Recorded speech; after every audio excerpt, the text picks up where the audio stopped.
All right, folks, welcome to Lead Generation Week. My name is Michael Faree. We're really happy you guys were able to log on. First of all, just for this event on this wonderful Memorial Day, we want to, bring this session to you guys today, and then let you enjoy the rest of your day. And then we've got so much planned for the rest of the week. Tuesday through Friday, we've got 3 to 4 sessions planned for you that are going to target all different types of best practices around lead generation. So I'm excited about that. Make sure that when you're in the app, you're being able to post questions on those specific agenda items that you want to attend. You can go ahead and post your questions today so that the speakers will see them in the future when they go live and be able to answer those questions more appropriately. So get active within the app. We want to thank our sponsors for supporting this event. We've got Leadspedia, Drips, and Fluent. And then there's so many companies within the exhibit area, which you can take a look at and connect with. And then, of course, so many attendees on the app that you can hopefully connect with and figure out ways to partner and do business together. But thank you for joining. We've got a great session today. I'm really excited to bring on Trevor Moawad from Limitless Minds. I came across Trevor on a YouTube video actually a month or so ago, and I really connected with a lot of his thinking. There was a time in my life when I was doing endurance sports, and the effects of your position in your mind and how your outlook on what you're doing and what's happening in those moments really affects your performance. And that's the same thing that happens in business as well. We all go through challenges. And I just thought that it'd be really appropriate for everything that's going on today that we bring on Trevor to talk a little bit about how he trains the mind with athletes and then obviously with business leaders as well. So I want to go ahead and get started. I want to bring on Harry Wilson. Harry is going to provide a little intro as well, and then bring on Trevor. So Harry, welcome to the session. Hey, Michael, thank you for having me and having us. We appreciate it. It's exciting to be a part of Lead Generation Week, especially somebody who comes from a sales background. So this is really cool. So we really appreciate the opportunity to be here. So thank you. So listen, for those that are wondering why I'm on screen and why am I keeping you away from Trevor Moawad? Well, I just get the exciting opportunity to introduce Trevor, and when I can, I love doing so. For those that don't know who I am the co-founder and president of Limitless Minds. Limitless Minds is a peak performance and leadership consulting company. We work with all sorts of organizations from Microsoft to Johnson & Johnson to Bristol Myers Squibb, Novo Nordisk, GE Appliances, etc. The list goes on and on. And really, we find ourselves really successful with salespeople, sales leaders, executives, etc. But I also happen to be the older brother. I like to say the taller, significantly better looking, slightly less wealthy, and a little bit more talented older brother of Russell Wilson, who's the quarterback of the Seattle Seahawks and Super Bowl winning QB and Pro Bowl, All-Pro quarterback, and his going into his 9th year. And so I've seen excellence kind of from the ground up in that particular role. And it's really interesting because the value of mental conditioning or mindset training is something that has shown up in my brother Russell's world. And honestly, for somebody who has known him since he was born, I really believe it is the difference for him. It's the competitive advantage for him. Russell's somebody who really has no business playing in the NFL. I can say that because I'm big bro, right? Because he's too short, right? There's all these challenges that it takes to get there, to stay there. You don't see a lot of guys playing for however many years. I think NFL, they say jokingly that it stands for not for long, right? Your career is not forever, and at the quarterback position, it's cutthroat. And he's made it, right? He's made it to this point, and his story is still being written. But the reason why I wanted to introduce Trevor for you guys is because I have some unique context, being the only older brother of the wealthiest quarterback in NFL history to this point. And so I wanted to share one kind of anecdote and story with you guys, and it has something to do with Super Bowl 48 and Super Bowl 49. So I met Trevor in 2012 when Russell started working with him prior to the NFL draft, but I really realized his value In my brother's world, in about 2014, early 2014, we were playing, when I say we, I mean the Seattle Seahawks. We're about to play the Denver Broncos in Super Bowl 48. Peyton Manning, their vaunted offense against our vaunted defense, and this young upstart quarterback in his second year.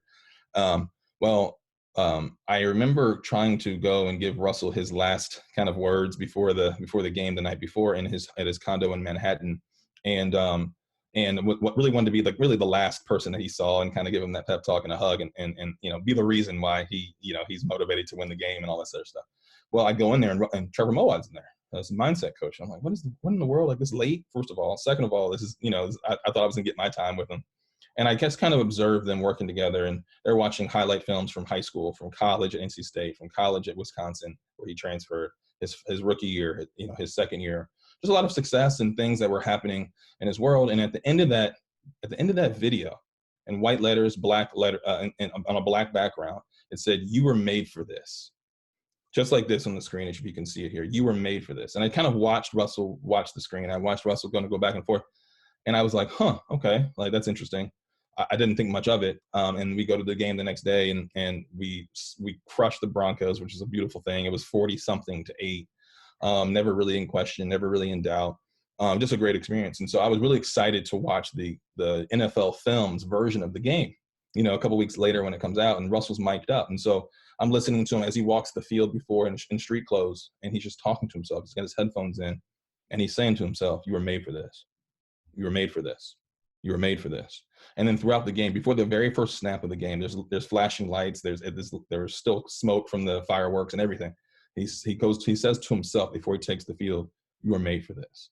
And then throughout the game, before every critical moment, after any mistake, certainly as he takes the field, he would just say to himself, "You were made for this," calmly, in a neutral way. And it was really impressive. And at that point, I thought I figured it out. I'm like, okay, the power of language, how important it is to have a certain kind of ad campaign for yourself, which is really cool. So then fast forward to next year, we're back, right? We're playing the Patriots in Super Bowl 49, and we're up 10 in the fourth quarter. We give up 14 straight points to Tom Brady and the Patriots, and then Russell has the ball with 2 minutes left and takes it down to the 1-yard line to certainly win the Super Bowl, right? They're going to hand it off to Marshawn, or he's going to throw it in. Whatever the outcome is, they're going to win. They're on the 1-yard line. Well, he throws an interception on the 1. And obviously it was devastating, and we head back to the hotel, and we wait for Russell to come back, and my mom's super somber, and she says to me, "Hey, like, what do you think Russell's gonna say?" I'm like, "I don't know." He's like, "What he's gonna do?" And I'm like, "You know what? I think I know the answer to this." She's like, "What do you mean?" I said, "Well, I remember last year, and Russell's pretty consistent. I think he's gonna say that he's made for this, that he's made for this." And they looked at me like I was crazy. And then 20 minutes later, Russell shows up, and he's talking to us for a while. And then he said, "Hey guys, listen, don't worry about me. Lift your head up, right? Because if anybody was built for this moment, it was me." He's like, "I'm made for this. I'm made for this moment," right? Because all the things I've been doing towards this. And so I thought right then it gave me really a lot of clarity on how important mindset is, right? And how it really does show us a competitive advantage, not just when you're winning. It's easy. For all of us, it's easy when we're winning, right? To have the right mindset, right? To be positive and all these different things. But I think that where it really shows up is when the chips are down and we're facing the pressure increases. And the weight on our shoulders is greater and greater. And I think that for Russell, like I said earlier, this has been a competitive advantage. Russell's a savant when it comes to how he thinks competitively. He's a savant. He really is. But just like a prodigy on piano or golf or tennis, Coco Gauff, the young 15-year-old tennis player, right? She's got a coach, right? She's a prodigy, but she's got a coach, and she's going to continue to have a coach to work with her, right? Tiger Woods, et cetera, right? And so, you have these savants when it comes to certain skills, and mindset is a skill. And we believe that you can coach it. We believe you can teach it, train it, learn it, right? And so that's why Limitless Mind started this organization to do just that, to help increase the adversity tolerance of millions and millions of people, one person at a time, one organization at a time. We do that through digital learning content. We do that through mindset assessments and live and now virtual trainings, of course. So with all that stuff, the digital learning is great because that allows us to take moments like this and pull it through with organizations. So for those of you that are excited by what Trevor says today, let us know, and you can come to us and we can do more with your organizations as well. But we did this. Last thing I'll say is that we did this because I know that I was in the pharmaceutical industry for most of my career, pharmaceutical and medical device, biotech. and our company spent a lot of money on us and investment on us relative to our sales training, right?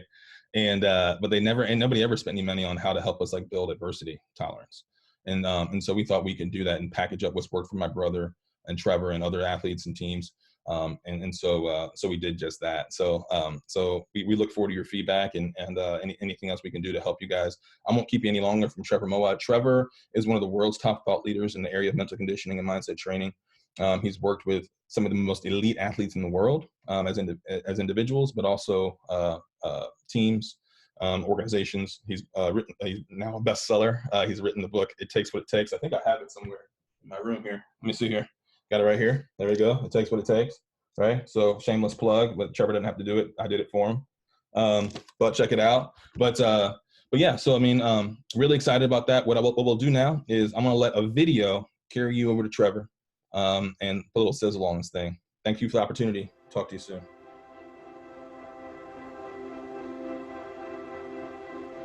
Russell Wilson's mental coach, mental conditioning expert, Trevor Moawad, renowned mental conditioning expert, and has a book out that it's called It Takes What It Takes. So what kind of work does Russell's mental coach do with the quarterback?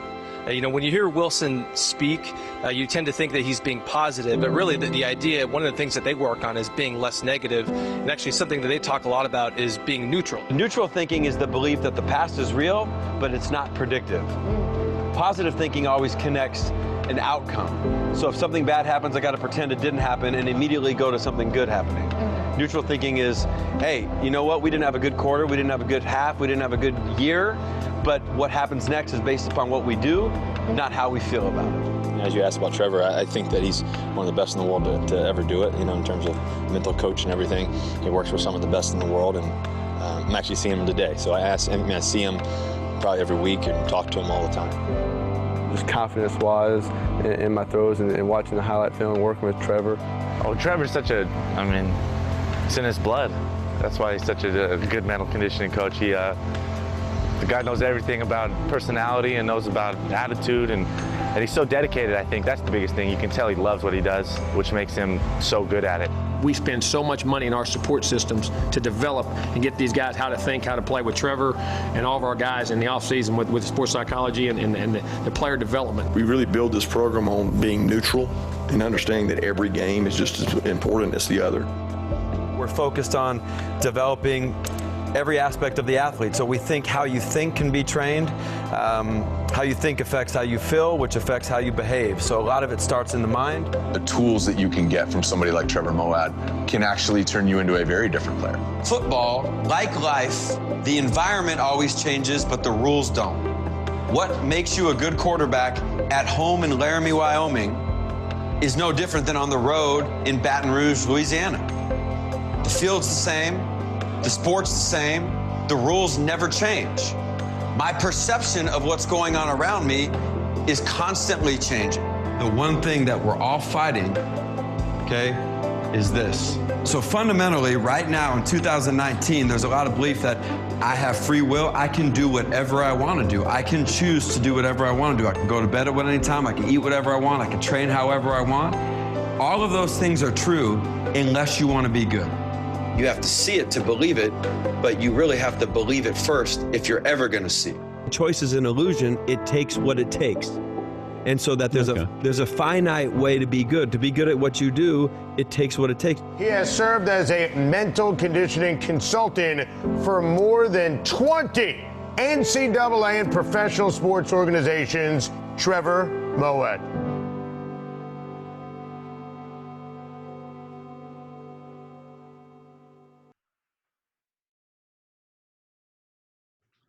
All right, Mike, we ready? Oh, we're ready. I'll hand it over to you, Trevor. Thank you. Great. Well, first of all, it's a pleasure to be here today. I'm not coming to you, but I'm coming to you via Zoom. First of all, want to congratulate everybody on taking the opportunity to get a little bit better. I know Memorial Day is going to be a big family event, I know, in our company and yours as well. But if you're on the West Coast, starting your morning off, and then if you're on the East Coast, starting your early afternoon off. You have an incredible week planned for you with 16, 17 different events, speakers, opportunities. And I think that the idea of beginning an event with something in and around the way we think connects really well to the idea of lead generations. And I think when we think about any good business, we think about any good organization, it's the ability to build customers, it's the ability to sustain customers, it's the ability to find new customers, it's the ability to retain customers. I remember in 2019, I worked for many years for the big sports agency based out of New York and LA and Cleveland called IMG. And IMG represented, many of the best athletes in the world, as well as golf course design and models and licensing. And we had a sports academy in Bradenton, Florida, which was kind of like Hogwarts for athletes, with about 600 acres. And I was the director of training there. In 2009, right when the stock market and the housing bubble burst, our president and chairman of IMG, which was in 80 offices in 30 countries,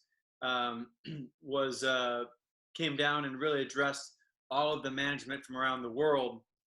And I remember what he said. He said, in this unique time, there are organizations, there are individuals that are going to navigate through it and find a way to win this challenge. And there are going to be a lot of people that won't. And he said, I want you to think about, rather than thinking about all the things that you need to do to be successful, think about maybe 5 things you could not do that are going to help you right now in terms of panicking, in terms of worrying, in terms of getting away from your business fundamentals.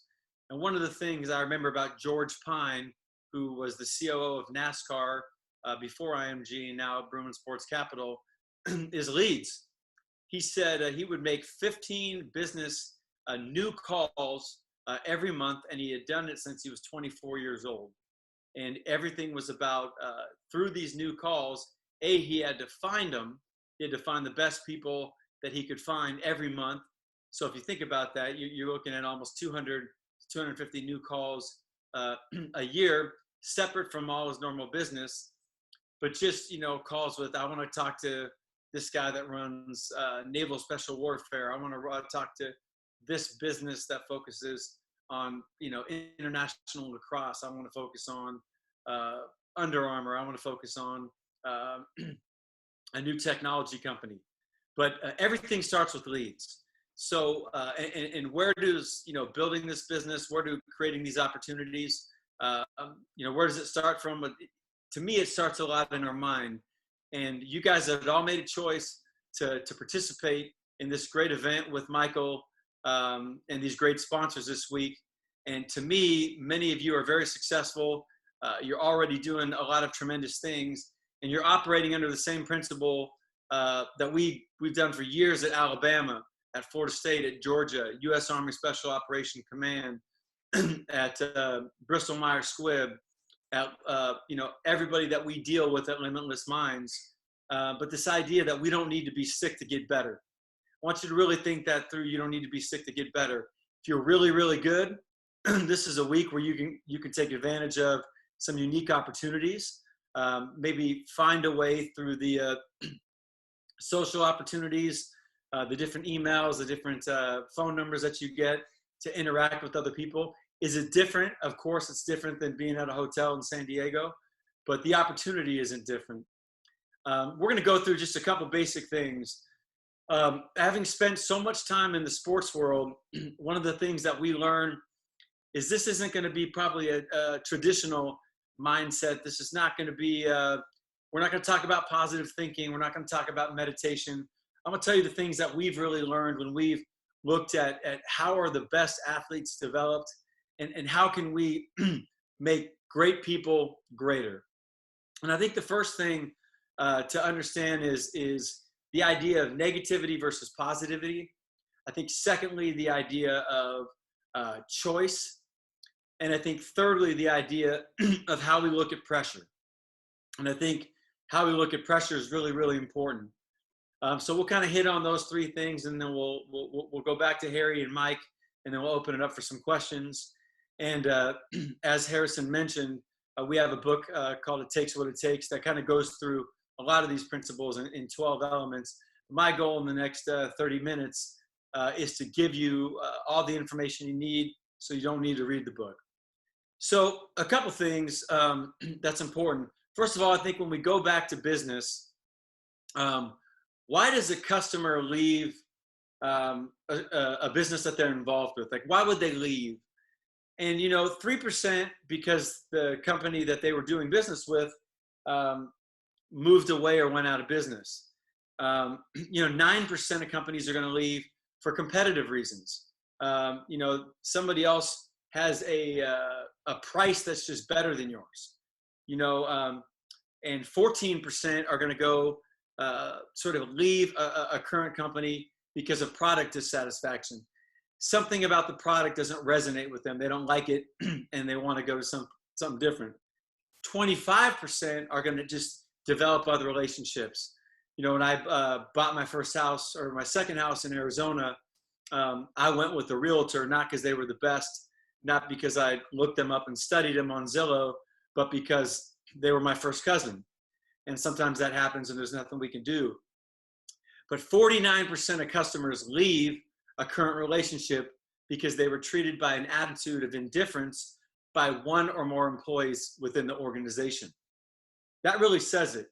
So almost half the time a customer leaves, it's somebody within the organization that didn't give them that proper level of respect, didn't develop the relationship, didn't sustain the relationship, didn't have the empathy, didn't continue to innovate, didn't continue to build that relationship. And I think when we think about lead generations, obviously we always want to think about what's new, but we also want to think about how do we build the skills to sustain it. So that's just something I think that's important. We brought Mark Zuckerberg into Alabama a few years ago to learn about businesses, to learn about pipelines, to learn about sustaining clients, to learn about making difficult decisions. So as you think about building new relationships, don't forget about the ones that you currently have. Now, when it comes to our mentality and our mindset, this is some data I think that's important to know.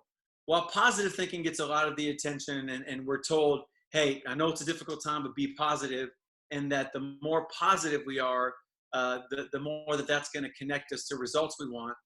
What we've learned in our years of study at Alabama, then studying Harvard and Georgetown, and a lot of the top data that was coming out, was that while positive thinking had some neat anecdotal areas connected to it, negative thinking was significantly more powerful than positive thinking. And while we couldn't prove that positive thinking worked, we could prove that negative thinking did work, and it worked negatively. And if you check the Mayo Clinic and Cleveland Clinic and all sorts of other data, negativity is about 83 to 100% in terms of its efficiency. When we're negative, we're going to get a negative outcome. When we're positive, we really don't know. So when we were at our first year at Alabama, people forget about this, whether you follow college football or not. College football is a business. There's 120 employees, which are essentially players. You have about 40 full-time staff. You have a CEO, which is the head coach. You have two coordinators, offensive and defensive, which are essentially CFOs and COOs. It's an EBITDA-driven business.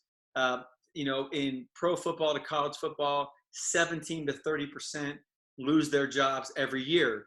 So the metric that's always evaluated where you're publicly traded is wins and losses. So you have to constantly be working on how do I build a winning organization, and you lose 35% of your employee base every year. So when good employees leave, which many of you have dealt with, you can't have them take their great habits with them. You have to build a system. How we sleep, how we train our bodies, how we develop our minds, how we eat, how we study, how we handle adversity, how we handle success. All these things that many of you are doing in your business as you're training people on CRM and software and different training modalities. And for some of you, like Michael, that work with us, you could have digital, and you could have all sorts of different things that are going to work on developing a neutral mindset or developing a winning mentality or Dale Carnegie, or going back to some of the old top sales strategies. But we really wanted to understand psychologically, with the limited time we were going to have to train it, what were the things that were going to move the needle. And we found out that if we could learn how to be less negative, we would never have to be more positive. And our players really understood the concept of negativity much better than they did being positive. So we learned a couple things early on. Ultimately, negativity is most powerfully carried not in our thoughts. Everybody's thoughts are kind of all over the place, sometimes negative, sometimes positive. That's actually okay. But our language, when we say something out loud, it's 10 times more powerful than when we think it. And if it's negative, it's a multiple of 4 to 7 times more powerful than if it's positive. And as we wanted to learn and understand this just goes back 10 to 15,000 years to our hard wiring. When we were born in the prehistoric ages, if we didn't assume the worst, fire, brimstone, dinosaurs, fear, if we weren't always worried about something scary that could happen, we could die. But 15,000 years later, we've evolved significantly, and we don't have the same levels of stress or the same potential problems. So, but our mind's still wired to always expect the worst. So what we learned is if we say negative things out loud, we increase the probability, according to the science, that those things we don't want to have happen will happen by 70 times the affect. So it doesn't make them happen, but it makes them 70 times more likely. So think about that. When I say something negative out loud, it's 70 times more likely to happen. So we were 6-6 our first year at Alabama. Going into our second year, one of our bets was, how do we get our players to stop saying stupid shit out loud? Just that. Stop talking about the heat. Stop complaining about the competition. Stop talking about having to play at LSU. Stop talking about not being a good fourth quarter team. Just eliminate that. Well, if I'm listening or I'm a player and I'm saying, well, what about venting? What if I need to vent? There is no data that says you need to vent. That venting, if you vent and talk about all the things that didn't go right, things that you don't like in your business, or you sit at that table that everybody knows which one I'm talking about in your company, where you're always complaining about Michael didn't do this, we only went up 3%, this guy got furloughed, all the situations, which are real and they're true, but if we talk about those, we can't escape that past moment. And we're dwelling on it and we're stuck on it, because negativity is so much more powerful than positivity. It goes right into our future.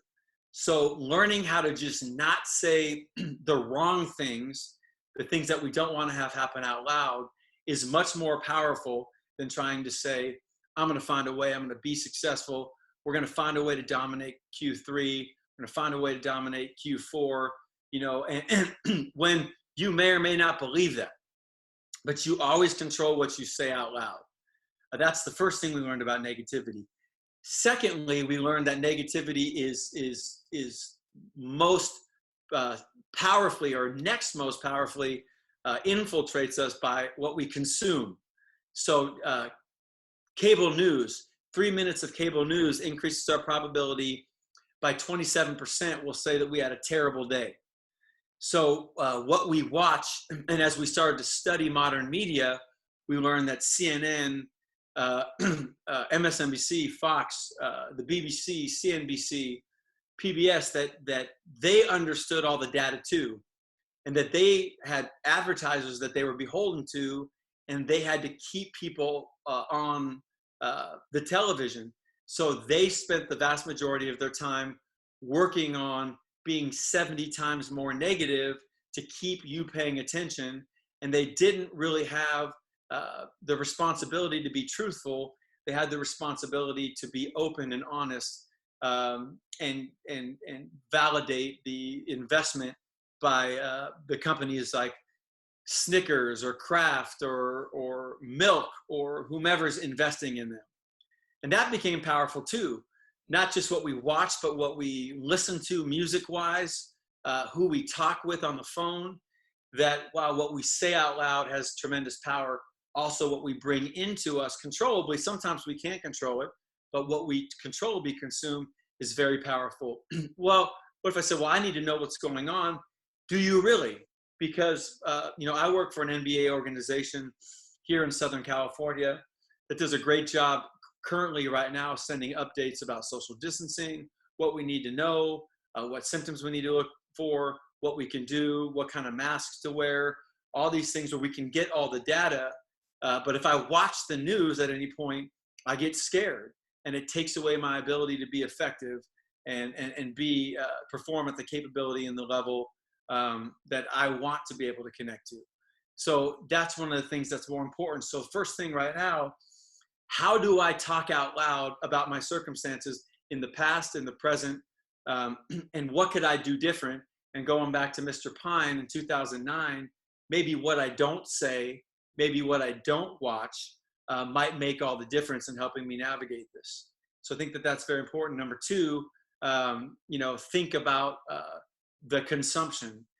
Think about the things that I'm bringing in that maybe I don't need to bring into my life right now. And I think that that's very powerful. I think the second thing, understanding that negativity was so powerful, that positivity many times is a reach for people, because what it tells us is when something challenging happens, hey, let it go, just be positive, you're gonna find a way through. You go through a divorce, hey, I know it's tough, but think of all the people you get to meet. Well, when you're going through the divorce, you got married not to meet anybody, and you were already with the person you want to be with. So thinking about the new people you're gonna meet, it's too far to go. And that's where it's a stretch for some people. And sometimes things that are really good, we just assume they'll continue, but they're only going to continue if we do the things that are making us good. So I think one of the things that's important to understand is that's a challenge with positivity. What we wanted to think about was this idea of a car that goes backwards and forwards, but before it can go from backwards and forwards, it's got to go to neutral. And the idea of neutral thinking is not connecting to this outcome about being positive and we're going to win even if we're down by 25 points. But what neutral says is, all right, the past is real. This was a great Q1 or this wasn't. This was a great Q2 or it wasn't. My relationships are great with my kids and my family, or they're not. We look at those and evaluate. We said, this is real. I'm not going to pretend it's not real because my mind knows it's not real. And being positive right now is hard, but being negative isn't going to be helpful. So being neutral is where I want to go. I want to go to this middle ground and say, like, okay, it is real, but tomorrow, no matter how negative I am right now, hasn't happened. So tomorrow could be different than today if I do things different or I respond differently. So that's one of the things that I think becomes very powerful when we downshift to neutral. When we stay neutral, we take a look at a moment and say, okay, this is the situation. What can I do to influence what's going to happen next? So what I do, not how I feel, is where the control is. I'll give you a great example. Super Bowl 51, Tom Brady is playing the Atlanta Falcons, and they're down 28-3. And when you listen to him on the sideline the third quarter, instead of talking about we're going to find a way to win, all he's talking about is keep your pad level low, play harder, let's compete, let's go out and make this a good series. Defense, you can play better, do your job. Offense, we can play better, do our job, and let's just see where that takes us. If you mic up Harrison's younger brother, Russell Wilson, 2014 NFC Championship, you hear him talking throughout the game. It's a 2-score game. Russell had thrown 4 interceptions halfway through the fourth quarter. They were down 2 scores. He said, the truth is, it's 2 scores. We got the best defense in the league. They can get a stop. We can get a score. They can get a stop. We can get a score, and it's tied up. He went to the truth. So neutral is what we call non-judgmental, behavior-based thinking. This is the truth. This is the truth about my business right now. This is the truth. How can I make it different? How can I make it better? If it's really good, how can I make it better? You're taking that step right now by building leads, by meeting new people, by enjoying your Memorial Day, and then jumping into your events tomorrow. So this idea of neutral is something you can start thinking about, where you accept the past, but you focus, instead of on the future and results, you focus on the things you can do right now that can help your future be different. It's what we do, not how we feel, that changes it. I think the second thing is this idea of choice. We call it the illusion of choice. And Vince Carter was a great basketball player, played for many years, still playing. He's 44 years old, roughly the same age as myself. And I had a chance, I was the sports psychology consultant for the Memphis Grizzlies. And we were on an off day, and many NBA players, just like a lot of us, are huge college basketball fans and college football fans. Vince was a big Florida State football fan, Alabama fan. And we had some players at one of the teams I was at get in trouble and make some decisions that weren't very good. And Vince asked me, how many of those guys want to be professional athletes? And I said, probably 7 out of 10. And he says, isn't it crazy that they think they can do whatever they want to do and still be pro athletes? I said, what do you mean? He said, well, I'm 39 years old to still play in the NBA. My choices are already determined for me. I said, what do you mean? He said, well, I got to go to bed. I got to get 8 to 9 hours of sleep every night. I can't eat fast food anymore. I can't slam dunk during games because I can't get back on defense fast enough. I have to sleep in a hyperbaric chamber as much as I can. So I said, what do you mean, Vince? Like, choice is an illusion? He said, of course choice is an illusion. When you set a goal and you're serious about achieving it, the path is already set for you. You can't do whatever you want and succeed. You want to build a great relationship with a significant other. There's a way to do that. There's a way to communicate. There's a way to stay engaged. There's a way to build a relationship. You want to be a great parent. There's a way to do that. You want to build a great business. There's a way to do that. You want to be great in sales. There's a way to do that. It doesn't mean we're always going to do it perfectly, but our focus should be on those things. So ask yourself right now, am I competing against my own choices? Are my own choices an opponent of me right now? And I think that that's something that's really powerful to think about. Am I making the right choices about my behaviors? And I go back to this, our early years at Alabama, where our very first team meeting, Coach shared 2 stories. And the first story, as you walk down, this is Nick Saban, and Nick's about 5'8". He was the best, 11th best leader in the world 3 years ago for Forbes magazine. Whether you like football or not, people have a lot of respect for it as a leadership position. The first thing he did was, in his left hand, he held up a bag of Doritos. In his right hand, he held up an apple. And he said, do you really need a world-class nutritionist to tell you which is better for you? And the room got really quiet, an apple or a bag of Doritos. He said, the question is, why should you choose an apple? Because until we can make decisions that are that simple, we'll never win at this university.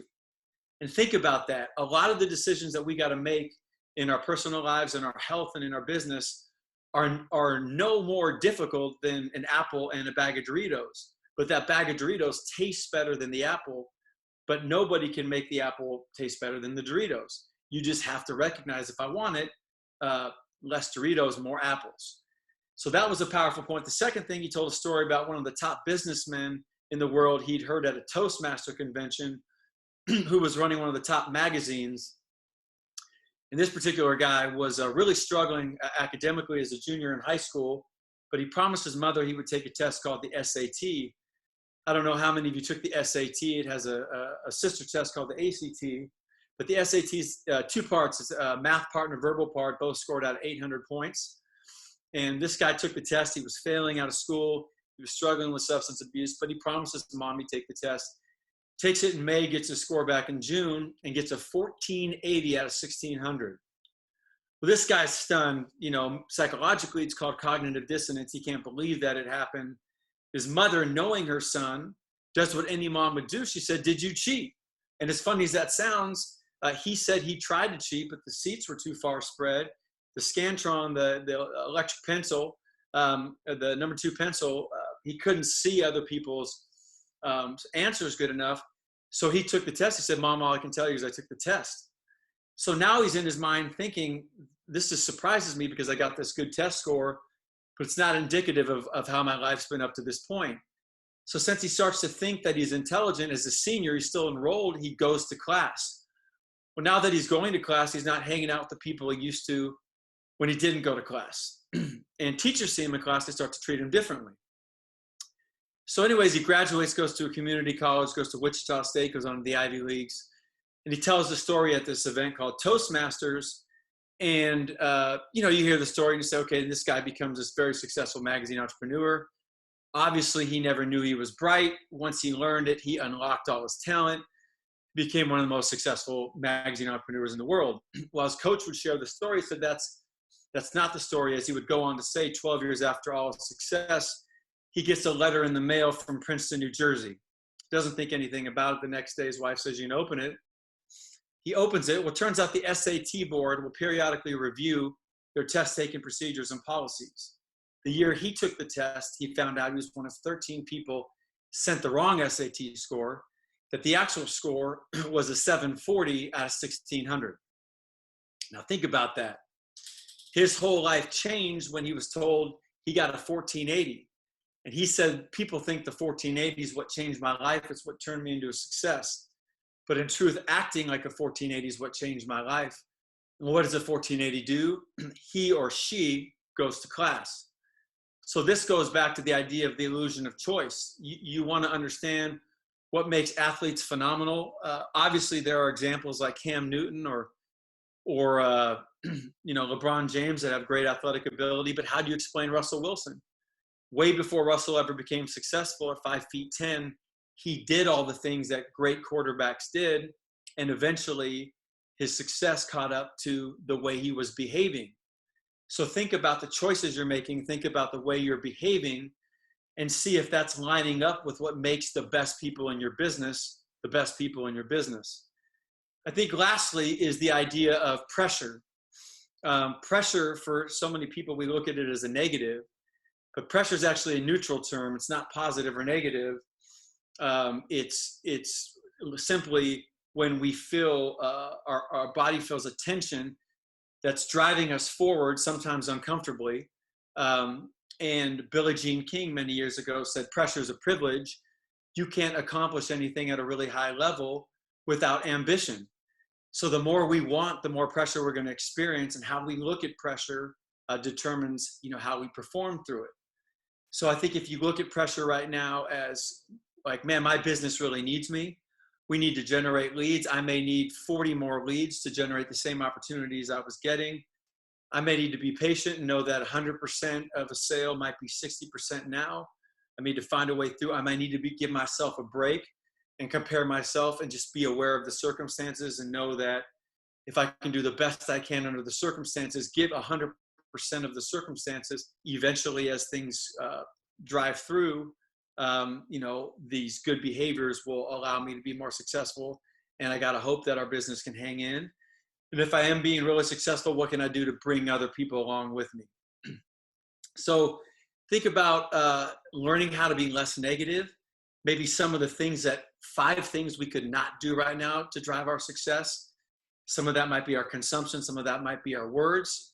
Think about the choices we're making, the things that we're saying out loud, the things that we're doing, the behaviors that we're getting behind, the way that we're generating leads, the events like this that we're getting involved with, the time we're spending with our kids, the exercise we're trying to do, just being intelligent, being the best we can be. Being intelligent is much more powerful. Behaving intelligent is much more powerful than being intelligent. And it's an incredible combination when you do both. And I think lastly, recognize that pressure is a privilege. If you're a good performer, your company needs you to perform well. And that's okay. Embrace that. If you're a great performer, your greatness is needed now. And if you're learning how to be one of those, then stay the course and continue to work on those things. So it's a tremendous opportunity to be with you guys today.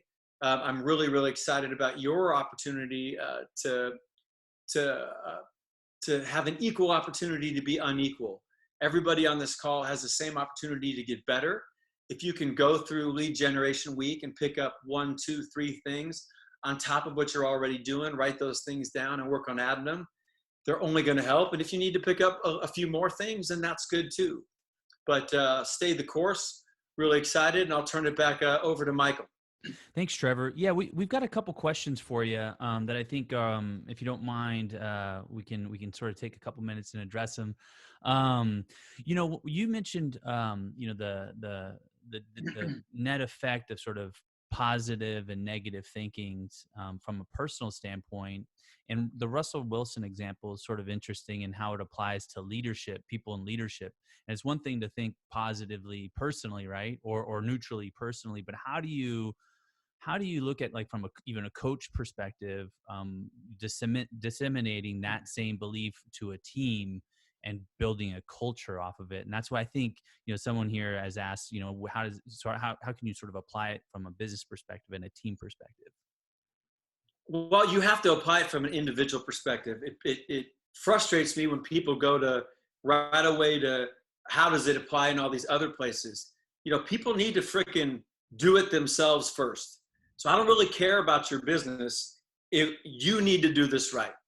What you say, what you watch, what you consume, before you worry about your boss, this is the science of influence. Your influence over other people is 1/10 as powerful as your influence over you. So what you say out loud, what you watch, is 10 times more powerful than what other people say.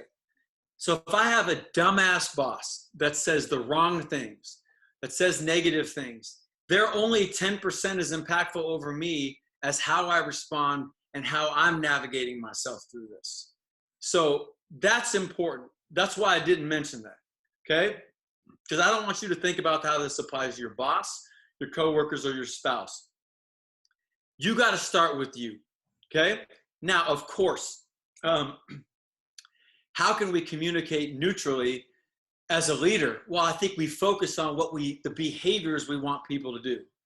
So at Alabama, there are no outcome goals. Everything's about keeping your pad level here. This is what we do on third down.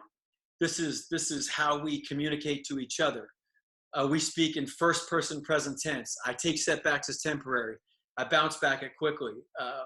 And we drive ourselves through our circumstances, and we communicate to each other neutrally. This is what I need to see going forward. Hey, that's not good enough. Find your next level. Hey, that's perfect. Let's keep it going.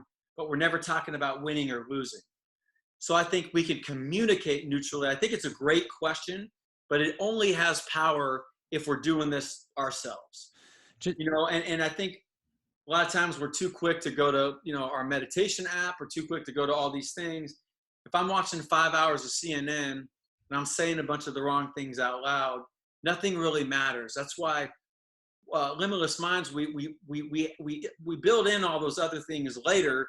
We focus first on language, second on consumption, third on behaviors, and fourth on choices, because those are all the things that anybody can not do or not say right now. Hopefully that makes sense, Michael. And I know I sound a little direct, but I come from a sports world where we're direct. And I know people are going to say, well, what about my thinking? Like, don't worry about your thinking right now. Worry about your speaking. Start there, get that right. And I think that's a powerful first step. Okay. There's one thing you just mentioned. I'm kind of curious. You said at Alabama, there's no outcome goals, right? Is that correct? How does that translate? What did that mean in terms of football? But I'm curious how, from a business perspective, we all have these sales objectives, all these different things. I'm kind of just curious what you mean, how to Alabama sort of applied it in a football. I don't have a problem outcome. I mean, I'm just saying, yeah. If you follow it, everything's about the process. Yeah. And I'll bring Harry in to add a few things as well. But everything is about how we do it, because if you do it right over the long term, you'll win. So let's say a good buddy of mine was the head coach at Arizona State. You walked in, there were 17 banners about winning national championships. It's stated at the beginning, of course, we want to win an SEC championship as a means to get to the national championship and be the last team of 130 standing. However, we're not going to talk about winning and losing. We're going to focus on the metrics that we can do to get there and evaluate those criteria. I'm not saying there's no right or wrong. And there's no right or wrong with being negative or positive or how people look at things right now. And nobody has to change. But I think average people become average through average behavior, not average aptitude. And I think great people become great through great behavior, not always great aptitude. Harrison, do you want to add anything to that? Yeah, I mean, I'll add to it, right? Because I mean, that's what Limitless Minds kind of built our foundation around this question, one of these questions, this being one of the things we built our foundation around. I think that and I played both sports in college, right? I watched my brother and the teams and organizations he's played with. And then here we are with some of these corporate groups that we're in the same sandbox with. The reality is very similar, right? I mean, we set business goals, obviously, right? We have certain numbers we need to hit, both as a company, as a region, individually. There's always a number that we're chasing. But I think that on the daily or regular, we're not talking about what those goals are. We're talking about the behaviors it takes to achieve those goals, right? On a daily basis, like, hey, let me behavior check. Like, what do I need to do, right? What do I need to do, right? That's within my ability to handle, right? And then how can I grow incrementally? We talk about the aggregate of marginal gains. How can I aggregate daily gains, right? That 1%, that 2%, whatever that is, right? In your world, how can we aggregate those behavioral type of gains? So we look up and we're like, oh damn, here we are. Like we're here. We're in the, if it's football, we're in the SEC championship or the national championship. If it's business, you know what? I've stacked Q1, Q2, and Q3 up. Now I need to go to the same behaviors that have worked or adjust accordingly for Q4 to hit so I can go to President's Club or whatever, the circle of excellence. So I think it's all about behaviors, right? Opposed to outcomes. Because, and the last thing I'll say is positive and negative, especially positive and negative they usually hang your hat on the outcome, on the scoreboard, right? And that's where I think neutral comes in, and it allows you to hang your hat on behaviors and process versus like the scoreboard, if you will, right? Or the stats or the numbers that come out on a weekly basis. You're going to be measured by the wins or losses, obviously, and nobody has to do it the way Russell does it, and so like that's really important, Michael. You asked us based upon whether you watch Ed Milet or Tom Bilyeu or whichever one that you watch, but like nobody's got to change at all in Lead Generations Week, but you have an opportunity to make an addition or make a moderate change. Yeah. Maybe think about how we look at it. So I have two quick questions before we wrap up. One question here we've got, do you apply neutral mindset to wins as well as losses, or do you take that positive from the wins? How do you sort of balance? What do you mean by that? The question was, do you apply neutral mindset to wins? Well, to me, we try to stay neutral. So first of all, like negativity is loud noise, and positivity is not quite as loud noise. You can tell in our politics right now, the negative message is so much more powerful than the positive message. So by lessening the negativity, we hear more positive, or we hear more neutral. To us, like if you hear our coaches or players after the game, they'll say, we're really trying to stay neutral. Today was big. It was a great win. And we did a lot of things, and we're going to enjoy it for 24 hours. But we really also got to get ourselves sort of back on track to figure out how we're going to sustain this. Or, didn't go well. And we're accountable for it and we're responsible for it. But we also know that we can change it if we change what we do. So to me, neutral is being neutral is about neutral language, neutral thinking is about this is what I can do, not what can I do, but this is what I can do to help me move forward. And if it's good, how do I sustain it? If it's really good, how do I sustain it? And if it's not where I want it to be, I'm not generating the leads. It all applies. Sports are the ultimate business. You don't perform, you're gone. Only 28% of players in the NFL even make it to a fourth year. I laugh when people say, well, that's a sports analogy. It's business. Alabama went from like a -4 million to 130 million, just on the EBITDA side. So it matters, Texas, the brand, how much money you're getting from Nike, TV, all these things which we're really worrying about right now as we navigate this. And as I talk to head coaches all the time, how are we, what's the truth? How are we going to do this? How are we going to bring our players back? How are we going to test them? How are we going to move forward? Like we're living in that neutral truth base, but we're not going to panic, but we're not also going to live in a fairy tale. Right. Okay. One last question. I think you sort of answered it, but I do want to at least give you an opportunity to maybe tweak it a little bit. The question is there a strategy to sort of train your brain and your thinking to turn negative thoughts into sort of neutral? And I think you mentioned about really vocalizing it, using words to do that. But I want to at least allow you to answer that as well. Well, I think after you get to the point where, like, first of all, if people just stopped saying negative things, it would dramatically lessen the negativity. Stopped watching a lot of negative things dramatic. If they were just less negative in that area, in my 8 national championships that I've been a part of with 3 different teams, in what I've seen, and they never were more positive, never changed a thought in a million years, by not verbalizing the negative, the thoughts would dramatically drop the negative and become a lot more functional. Think about it as a web page, Michael. You've got 90 web pages open. Now you're at 20 web pages because you shut 70 down to be more effective. So I think that that's a powerful point. But I think, how do you change those thoughts, those negative thoughts in the inside to the outside? Well, there are things like thought stopping. There are affirmations, meditating, when we learn to regulate our breathing and close the outside world out and imprint and recreate a new world out and start to focus. This is who I am. This is what I want to see. All those things have power, but they're complicated. So for us, we're not focusing on teaching a lot of those in the athletic world, because the athletic world isn't going to a Tom Bilyeu podcast. They want it simple. They want what happens be more effective now. So to me, if you have negative thoughts, the best thing I can tell you is everybody does. But what you say out loud is where the real power comes from. And so if you want to do both, just get the language right, the consumption right first. Try that for a while and see where that gets you. And then eventually, as you do that, you can focus on the other things that are more advanced once you've conquered the symbol. Great. Well, I really appreciate, Trevor, you joining us today and really bringing your perspective to, sort of our world.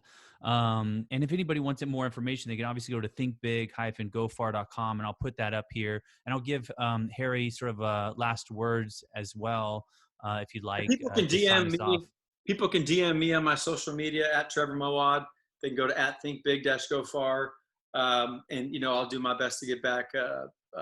I try to take social media breaks, but let's go back to Harry and let Harry close. Let's let a Wilson brother close. They're great closers. They're great fourth quarter players.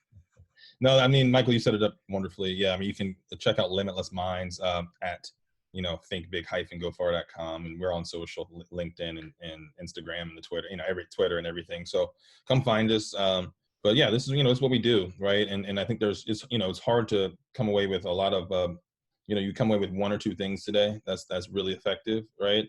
I think that whether it's for you or your organization, I think the opportunity is to really, I got like my little daughter coming in here right when we're coming in.